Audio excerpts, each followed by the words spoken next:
मराठवाडा ग्रामीण विकास संस्थेने भागविली ग्रामस्थांची तहान.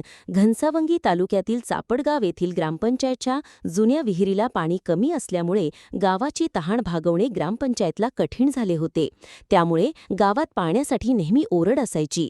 त्यामुळे मराठवाडा ग्रामीण विकास संस्थेने ग्रामस्थांची तहान भागवावी यासाठी मोफत विहीर व गावात 300 मीटरची पाईपलाईन करून दिली आहे.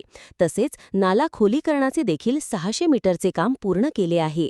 यावेळी विहिरीचे काम पाहताना संस्थेचे अध्यक्ष अप्पासाहेब उगले, ओमकार उगले, सरपंच आरती टेकाळे, ग्रामसेवक विक्रम शिंगारे, ग्रामपंचायत सदस्य, गाव विकास समिती सदस्य उपस्थित होते. घनसावंगी तालुक्यातील चापडगाव येथे मराठवाडा ग्रामीण विकास संस्थेच्या माध्यमातून गावात भविष्यात पाणी टंचाई निर्माण होऊ नये यासाठी सार्वजनिक विहिरीचे काम हाती घेण्यात आले होते.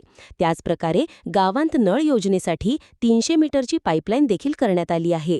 तसेच पावसाचे पाणी वाहून न जाता ते पाणी खोलीकरणाच्या माध्यमातून एकाच ठिकाणी थांबून पाण्याची पातळी वाढवावी यासाठी सुमारे 600 मीटर नाला खोलीकरणाचे काम संस्थेच्या वतीने देखील करण्यात आले आहे.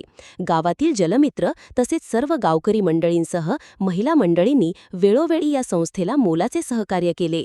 आमच्या गावाला पाणी पुरवठा करण्यासाठी जुनी विहीर आहे. मात्र त्या विहिरीचे पाणी एप्रिल, मे तसेच जून महिन्यात उन्हाळ्याला पाणी राहत नसल्यामुळे गावाला पाण्याची कमतरता पडते.